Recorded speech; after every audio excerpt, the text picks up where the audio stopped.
guys, my name is Wesley with Free Branch Florals, and I'm here to tell you how to make a bouquet from Trader Joe's material. So first you're going to go to the store and you're going to see what they have. It's a little known trick that sometimes florists can go to Trader Joe's to get their material because it's a pretty good price point. They don't upsell you a lot, they're doing it to sell their materials, and you can find flowers that are on trend and at a good price point there in the store. I selected these. They're a beautiful color. From the video that I took in the store, you can see that there's so many different options. So I chose these because I wanted to show you guys how to do a Trader Joe's bouquet with a bouquet that's really on trend right now. It's baby's breath.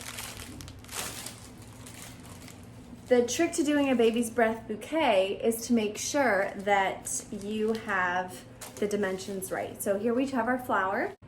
If it was an arrangement, we might want to keep some of the leaves on to add foliage, but since we're doing baby's breath, which is completely white, you'd see the leaves, you want to take these leaves off.